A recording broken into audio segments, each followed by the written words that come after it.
friends. I'm so happy to be with you today to share a bit about Barn Geese Worship's Advent resources for 2023 and our series Out of Time.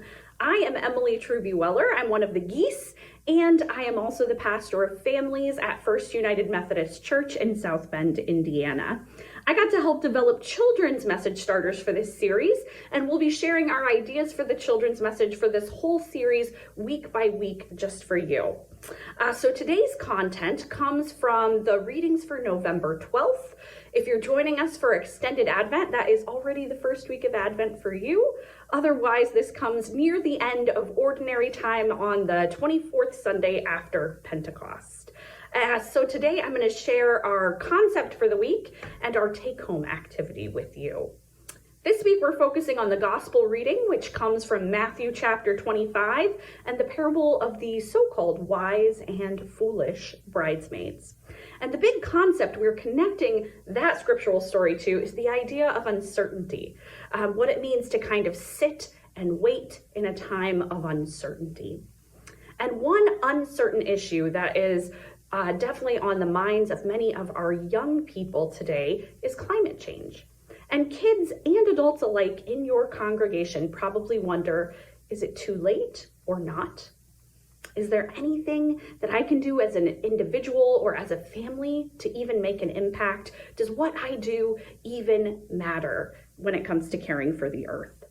Now, scripture, of course, teaches us in many places that God is present with us in times of uncertainty, and that God infuses even the bleakest looking situations with hope. God gives us things to do while we wait, ways to live out our lives as God's people, even in uncertain times. And so our take-home activity this week is a handout we're going to send families with. For each of these take-home activities every week, we want to give families something concrete to do, not just an idea, but an easy way for them to immediately follow up at home. So this week we have 9 ways you can help with climate change right now, and we're encouraging families to choose just 1 or 2 of the ideas off this list to try this week. They can always save it and make some New Year's resolutions just a few weeks down the road. And so my 9 ideas include ideas like number 2, get out the blankies. If you live somewhere cold like I do, turn that thermostat down to 68 degrees or less. Have kids in your house, round up all the coziest blankets in your house, put them in the living room so you can cuddle up with your families and keep warm while reducing your impact on the environment. You could also reduce your single-use plastic. There's ideas for that. Or leave the leaves. If you're somewhere where leaves are falling this time of year, don't rake them up and put them into plastic bags where they're going to contribute to waste in a landfill.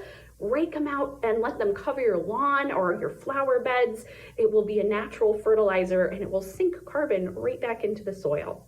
So this handout will be posted in our community feedbin Facebook group. You can use it as is or adapt it for your context. I hope this helps you get started on your children's message for November 12th before you run out of time. And you can see all the materials for our children's message starters in our Out of Time Basics or our bundle package.